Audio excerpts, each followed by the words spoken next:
Salam alaikum.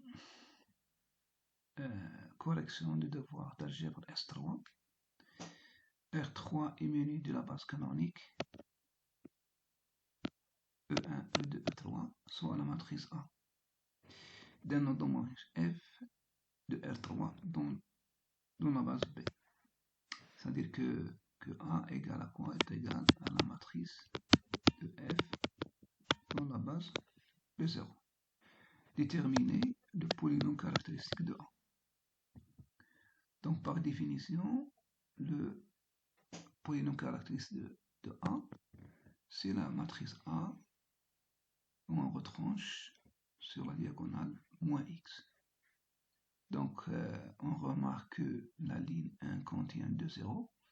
Donc on va développer ce déterminant suivant cette ligne-là. On obtient moins 2 plus x fois 1 moins x au carré moins 3 au carré. C'est une identité remarquable. Donc après calcul, on trouve le polynôme caractéristique. Donc le spectre sera 4 et moins 2. Calculer le produit de ces deux matrices. Donc pour calculer le produit de ces deux matrices, donc je vais ici premièrement remplacer le x par le moins 2. On obtient cette matrice-là. La deuxième matrice, en remplaçant x par 4. On obtient cette matrice-là. Donc le produit donne une matrice nulle. Déduire le polynôme minimal. Donc on a x plus 2 fois 4 moins x divise p de a de x. Voilà. Et le produit, il s'annule dans la matrice nulle. Donc c'est la définition de polynôme minimal. Par suite, on conclut que le polynôme minimal de A, c'est ce polynôme-là. Évidemment, montrer que A est diagonalisable. Donc on a le polynôme minimal, il est scindé à racine dans R. Donc il est diagonalisable dans R. Remarque. Donc voilà, donc on peut montrer autrement en utilisant le rang. Donc dans le cas n égale 3, je suppose que le polynôme minimal est le polynôme caractéristique d'une matrice carrée d'ordre 3 est sous cette forme-là. Donc pour montrer que A est diagonalisable, il suffit de montrer que le rang de A moins lambda 1 et 3 égale à 1. C'est-à-dire que la multiplicité géométrique de lambda 1 égale à 2. C'est-à-dire que la dimension du curve 1 moins lambda 1 et 3 égale à 2. Donc on va se contenter de montrer que le rang de cette matrice-là égale à 1. Donnons un exemple. Voilà. Voilà la matrice A. Voilà son polynôme caractéristique. Donc on va montrer que le rang de A moins 1, A plus I3 égale à 1. Parce qu'on a le lambda 1, c'est moins 1. Alors, donc on a A est diagonalisable si seulement si le dim de E moins 1 égale à 2. Autrement dit que la multiplicité géométrique de moins 1 égale à la dimension du curve de A plus 3 égale à 2. Ça dit que le rang de cette matrice-là égale à 1. Donc on va calculer ou bien donner la matrice A plus 3. Donc on remarque que cette matrice-là est formée par une seule valeur, un seul vecteur. Donc ce rang c'est 1. Par suite, cette matrice-là est diagonalisable. Le rang c'est 1, c'est-à-dire que la dim de E moins 1 c'est 2. Donc il est diagonalisable. Exemple 2, on donne B égale à cette matrice-là, son polynôme caractéristique. Et donc on a toujours le lambda 1 c'est moins 1. Et le B plus I3 c'est cette matrice-là. Donc on remarque qu'il y a deux vecteurs, le même vecteur, donc c'est une famille liée. Donc le rang sera inférieur ou égal à 2. Voilà.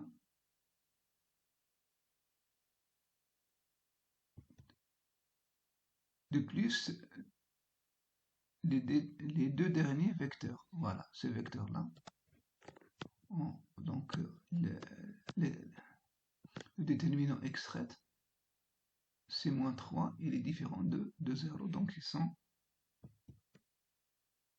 libres. Par suite, le rang de B, il est inférieur à 2, donc égal à 2. Donc ça, il est supérieur à 2, ici il est inférieur à 2, donc on aura le rang de B plus 3, c'est-à-dire que la multiplicité géométrique c'est 1. Donc il n'est pas diagonalisable. Voilà. Passons à la question ici P. Passons à la question qui suit, donc montrons que E4 est une droite vectorielle engendrée par E. Donc si on utilise la définition de ces espaces propres, voilà, donc égal, et on obtient le vecteur 0, 1, 1. Donc E4 est engendré par 0, 1, 1. Deuxièmement, donc on prend un vecteur appartient aux espaces propres, c'est-à-dire que il vérifie cette relation-là. Donc on a une seule équation, donc c'est un plan, et on vérifie que les deux vecteurs vérifient c'est-à-dire que pour U1, donc c'est moins 1 plus 1 plus 0 égale à 0. De même pour l'autre, donc c'est moins 1 plus 0 plus 1 égale à 0. Donc, on a les deux vecteurs sont libres, parce que on a le déterminant extrait et les différents de 0. Donc, c'est une base de E-2. Voilà. Montrons que R3 est une somme directe, de façon directe, différente. Voilà en utilisant que A est diagonalisable, donc les deux espaces propres sont directs. Ou bien en montrant que la réunion des bases est une base de R3.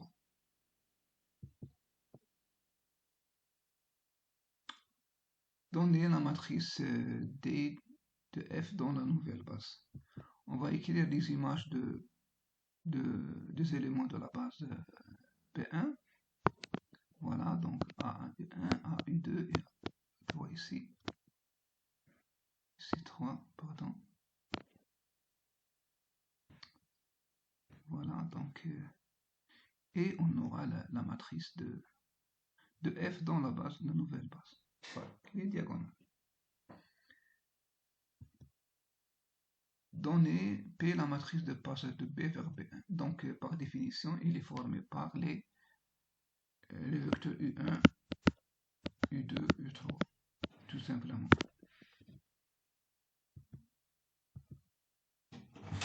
Donner la matrice P-1. On va résoudre le système P de x égale à y pour calculer la matrice inverse de P, c'est-à-dire que x égale à P-1 de y. En exprimant les xi en fonction de y, on va obtenir ce qu'on appelle la matrice inverse du matrice de passage P. Voilà, donc on obtient ce système-là. Donc je vais calculer le x3 en fonction de x2 et x1 en fonction de x2 et j'obtiens x1 plus x2, donc je vais faire la somme. Ici j'obtiens moins 2x2 moins y1, ici x3 plus x1 c'est y3, voilà. Et en calculant, donc on obtient la matrice P-1, voilà, donc en passant ici au critère matriciel et j'obtiens la matrice P. Voilà.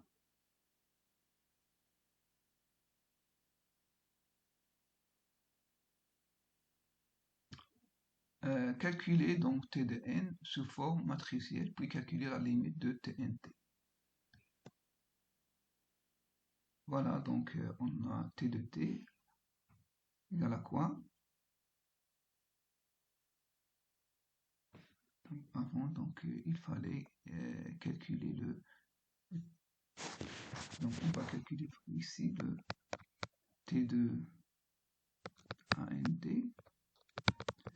Et par définition, donc c'est T n de P à T P-1 est égal par définition si sigma de I égale à 1 jusqu'à 0 jusqu'à n d 1 sur k factoriel de PD P-1 puissance k.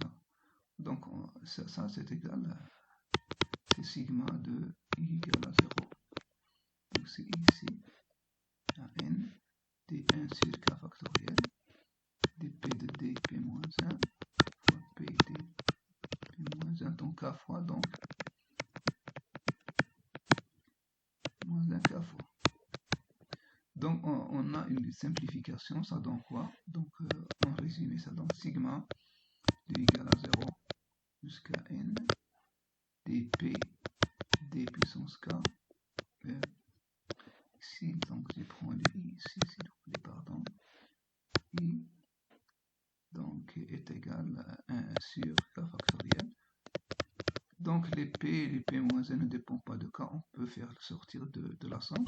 C'est p sigma de i égale à 0 jusqu'à n et di i factoriel. Voilà, p-1. Ça donne quoi? Ça donne p tn de dp-1. Voilà.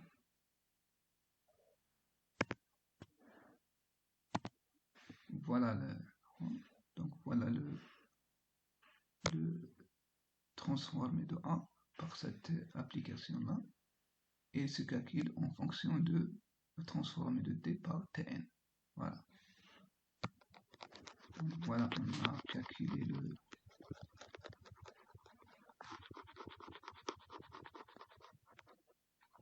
l'image de A par Tn. Donc on va calculer l'image de D par Tn. Voilà, par définition, voilà. Et en remplaçant le dk, c'est la matrice D puissance k, et ça, puisqu'il est diagonale, on obtient cette matrice-là.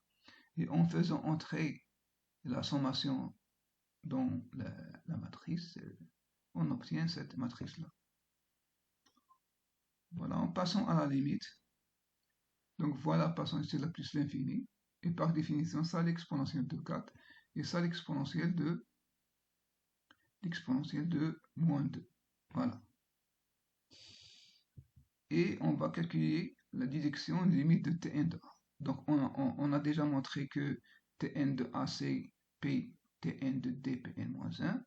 On a calculé donc la limite de ça.